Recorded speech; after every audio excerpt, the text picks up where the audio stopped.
பக்ரீத் டைமில் இல்லை ரம்ஜான் டைமில் இங்கே இதுக்கு நிறைய டிமாண்ட் இருக்குது இங்கே நம்ம ஏரியாவில். இது வந்து கோட் இல்லை, இது வந்து ஷீப். பரன்மேல் ஆடு கான்செப்டில் வந்து கீழே வந்து உடன் பிளாங்க்ஸ் இருக்கும், அதுக்கு நடுவில் கொஞ்சம் கேப்ஸ் இருக்கும். அந்த கேப்லேயே மாட்டுடைய சிறுநீரம் இது எல்லாமே வேஸ்ட் எல்லாமே வந்து கீழே இறங்கிடும். 10% ஆஃப் த டிசீஸ் தான் இருக்கும், மீதி 90% எராடிகேட் ஆகிடும் இந்த ஒரு கான்செப்டில். நம்ம அக்ரோ டூரிசம்க்கு வாங்க, அக்ரிகல்ச்சர் பற்றி தெரிஞ்சுக்கங்க, விவசாயத்தை பற்றி நேரடியாக தெரிஞ்சுக்கங்க.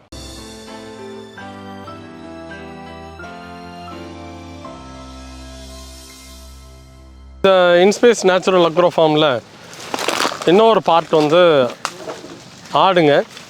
இதுக்கும் ஃபீடு வந்து இப்போ நம்ம காய்கறி வர்றது வந்து காலையில் வரும்னு சொன்னேன். காலையில் வந்துட்டு அப்புறம் அன்னைக்கு சேல் பண்ணுவோம். சேல் பண்ணது போக ஈவினிங்கே ஹோட்டலுக்கும் கேன்டீனுக்கும் வந்துடும். அதுலேயும் மீதி ஆகிறது வேஸ்ட் ஆகிற ப்ராடக்ட்டு எல்லாமே வந்து ஆட்டுக்கு, மாட்டுக்கு, மீனுக்கு, கோழிக்கு எல்லாமே டிவைட் ஆகி போகும். இங்கே வர்றது வந்து ஹோட்டலில் வர வேஸ்ட் இருக்கும். உதாரணத்துக்கு நம்ம வாழை இலை போட்டு நம்ம சாப்பாடு போடுறோம் ஹோட்டலில், டிஃபன் எல்லாமே வாழை இலை, பிளேட்டில் வாழை இலை வச்சு தான் கொடுக்குறோம். சாப்பிட்டது போக அந்த மீதி இருக்க வாழை இலை எல்லாமே வந்து இவங்களுக்கு தான், ஆட்டுக்குன்னு ஸ்பெஷலைஸ் பண்ணியிருக்கோம். இவங்க அதே பழக்கிட்டோம். அது வாழை இலை சாப்பிட்றதுன்னா அது அந்த டைமுக்கு கரெக்டாக வந்துடும்.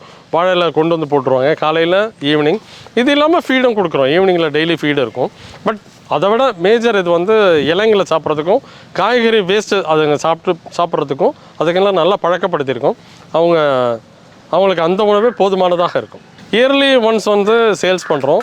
பக்ரீத் டைமில் இல்லை ரம்ஜான் டைமில் இங்கே இதுக்கு நிறைய டிமாண்ட் இருக்குது இங்கே நம்ம ஏரியாவில். இது வந்து கோட் இல்லை, இது வந்து ஷீப். இது அவங்க முஸ்லீம்ஸ் வந்து இது மட்டும்தான் ப்ரிஃபர் பண்ணுவாங்க, இந்த ஷீப் தான் அவங்க சாப்பிடுவாங்க.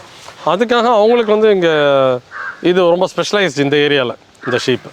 இயர்லி ஒன்ஸு இந்த டைமில் பக்ரீத் டைம்லேயும் ரம்ஜான் டைம்லேயும் சேல் பண்ணிவிடுவோம். கடா குட்டி மட்டும், பெட்டக்குட்டியை திருப்பி ப்ரீடிங்காக வச்சிடும். கடா இருந்ததுன்னா கடா அந்த டைமில் கொடுத்துரும். இது வந்து பரன்மேல் ஆடுன்னு ஒரு கான்செப்ட். கீழே வந்து உடன் பிளாங்க்ஸ் இருக்கும், அதுக்கு நடுவில் கொஞ்சம் கேப்ஸ் இருக்கும். அந்த கேப்லேயே மாட்டுடைய சிறுநீரம் இது எல்லாமே வேஸ்ட் எல்லாமே வந்து கீழே இறங்கிடும். கீழே இறங்குறதுனால ஆட்டுக்கு வந்து பாதிப்புகள் ரொம்ப கம்மி.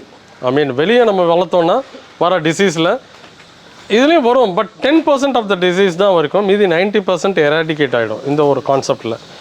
இது ஈவினிங் ஒரு தடவை க்ளீன் பண்ணிவிடுவாங்க, டெய்லி க்ளீன் பண்ணிவிடுவாங்க. இதில் வந்து நமக்கு டெத் ரேட் மற்ற இதெல்லாம் ரொம்ப கம்மி. டே டைமில் திறந்து விட்ருவாங்க, 10 மணிக்கு வெயில் வந்தோடனே திறந்து விட்ருவாங்க. கீழே வந்து மேய்ஞ்சிட்டு ஈவினிங் டைமில் அதுவே மேலே போயிடும்.